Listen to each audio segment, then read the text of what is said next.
The video game industry in mainland China currently is one of the major markets for the global industry, where more than 500 million people play video games.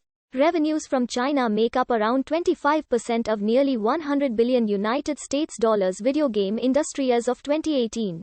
And since 2015 has exceeded the contribution to the global market from the United States.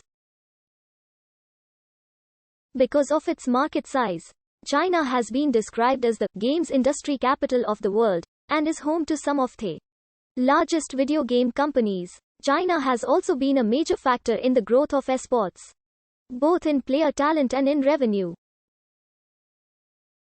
China had not always been a major factor in the industry, having been on the verge of economic recovery during the industry's formative years in the 1970s and 1980s, with the introduction of the second generation of home consoles in the mid-1980s. A new black market of illegally imported goods and video game clones arose to avoid the high costs of imports, driving away foreign companies. Notably, China imposed a near-complete ban on video game consoles in 2000. Fearing the addicting-like impact of games on its youth, the ban was ultimately lifted in 2015. During that time, China's video game market greatly expanded in the area of computer games, including massively multiplayer online games, social games, and mobile games, all which could be free-to-play titles with monetization to appeal to the average lower income of Chinese players. This massive growth from 2007 to 2013 led the games publishers and operating companies like Tencent and NetEase to become large global companies. Despite the legitimate growth of the industry, China's video game market continues to be offset by illegal importing and intellectual copyright theft. As with other parts of its media, China's government has strong oversight of the video game industry. All games released there must go through a government approval process to affirm content is appropriate for the values of the nation. A 2018 approvals freeze, a result from the government reorganizing the agencies responsible for this process, caused numerous game releases to be held up, reflected in economic factors over the next year. Additionally, the government fears the potential for its youth to become addicted to video games, and have required games to include anti-addiction measures to limit playtime.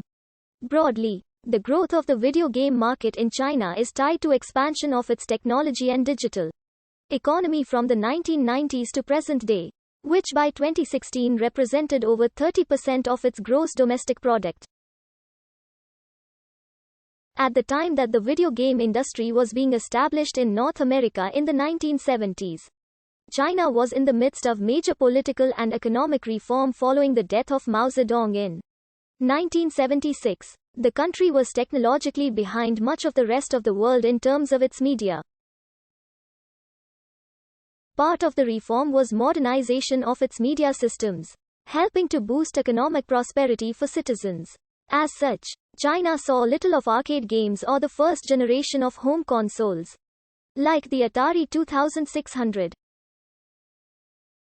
After the video game crash of 1983, which devastated the North American video game market, Japan became a dominant factor in the global market, leading off the third generation of consoles, such as Nintendo's Famicom. By this point, China's economy had significantly improved, and Japan started to make inroads into selling consoles into China.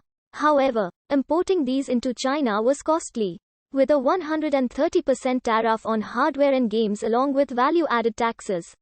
Console systems were in high demand, but because of the high costs of importing, only few foreign companies did so. This created the video game clone gray market in China, reverse manufacturing of consoles and games at much lower costs than imported system, even if this required dubious or illegal copyright infringement. Outright copyright theft was also rampant in China due to the country's poor intellectual property controls. The sales of cloned console hardware and games outpaced that of legitimate imports, and further drove many foreign companies away since they could not compete with this area. Such that by the 1990s, most video game systems in China were manufactured there. Console games continued to grow in popularity through the 1990s, which created a broader concern in the media of video game addiction, with terms like digital heroin being used to describe video games. Even before the 1990s, there had been a broader stance in China that video games created negative effects on those that played them, which only grew during this decade. The impact on youth was particularly of concern, as video games were known to detract students from schoolwork, leaving them unprepared to enter China's college system. This situation was partially created by China's one-child policy, with sibling-less children having few others to interact with and little to do outside of school. The anti-addiction facet also discouraged foreign companies